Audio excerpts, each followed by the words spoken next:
Onasi, "Men bu pulni senga ishlatgin deb berdim. Ishlatmabsan-ku?" Yo'q, adasi, kerakligini ishlatdim, qolganini qo'yib qo'ydim.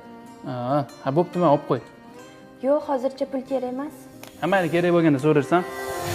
Adasi, men ketdim. Ketyapsan? To'xtama, taksiga pul olgan. Yo'q, avtobusda yetib olaman. Avtobusda sudralib yurasanmi? Onasi, men taksiga pul olgan. Yo'q, adasi, hozir taksi qimmatga olib boradi. Avtobusda yetib olaman arzonga. Bo'pti, mayli. Yaxshi o'tiring, adasi. Bo'pti. Hali yaxshi yetib ol. Onasi, men bozorga borib go'sht olib kelaman. Mazza qilib osh qilib yeymiz, xo'pmi?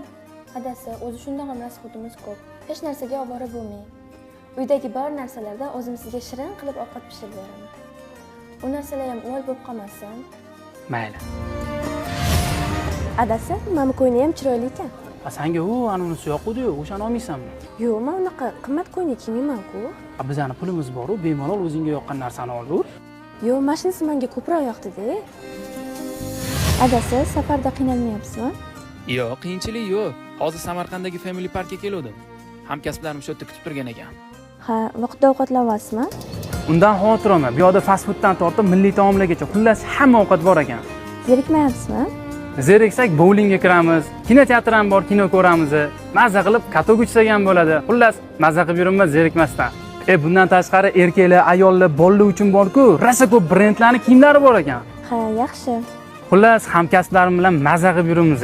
O'zi Family Park oilaviy joy ekan. Keyingi safar sen bilan birga kelamiz, xo'pmi? Inshaalloh. Hamma narsa arzon ekan. Aytgancha senga pul qoldirib ketdimi? O'shani bemalol, bexijolat ishlatavergan, xo'pmi? Kelganingizda birga ishlatarmiz. Bo'pti, xo'p. Adasi, televizor ko'rinayotgan bo'lsangiz o'chirib yurmaysizmi? Yo'q, to'xtagin-da onasi. Borgan sari juda ham oshirib yuryapsan, to'g'risida. Odamzod bu darajada ekonomist bo'lmaydi. Xudoga shukr, pulimiz yo'q emas, bor. Alloh rizqimizni berib turibdi. Bemalol biz ham mazza qilib yashaylik. Adasi, men sizning mehnatingizni qadrlayman. Siz qiynalib topayotgan pulingizni nima uchunman tez ishlatib tashlashim kerak. Ayol kishi erini topayotgan pulini tejab ishlatish kerak. Shunda oilada baraka bo'ladi. Men sizni har bir topayotgan pulingizni qadrlayman.